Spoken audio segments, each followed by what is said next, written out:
Il-President tal-MHRA Tony Zahra qal li fis-sitwazzjoni tal-lum huwa importanti li nħarsu mill-lenti tas-settur privat.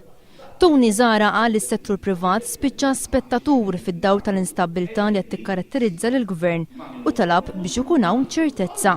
Lejx qed jiġri bħalissa min-naħa tas-settur privat isna spectators f'logħba illi aħna m'għandniex naqsmu fiha.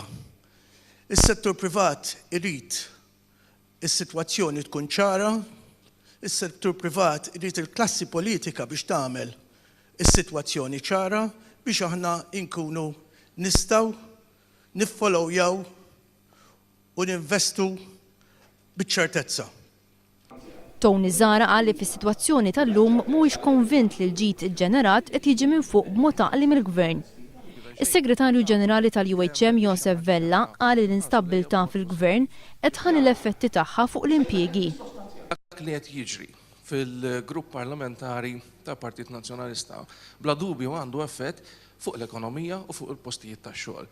U aħna l-appell tagħna li din tissolva u tissolva ruħha bl-iktar mod immedjat kemm jista' jkun. Il-President tal-GRTU qal li ħadd fil-Parlament m'għandu joħloq inċertezzi u l-elezzjoni ssir fi żmienha. Victor Karaki, President tal-General Workers Union, tkellem dwar ix-xogħol prekarju li ma jagħtix stabbiltà lill-familji. Sfortunatament, ċertu aġenziji tal-Gvern qegħdin huma jikkreaw ix-xogħol prekarju billi jagħtu kuntratti u kummerċjaraw il-bottom line. Rini Lajvira mill-Konfederazzjoni tal-Aqda Nisa Maltin qalet li f'pajjiżna m'għandniex entità li qed tħares lejn il-50,000 mara li jridu jaħdmu u li iżda ma jistgħux minħabba nuqqas ta' strutturi.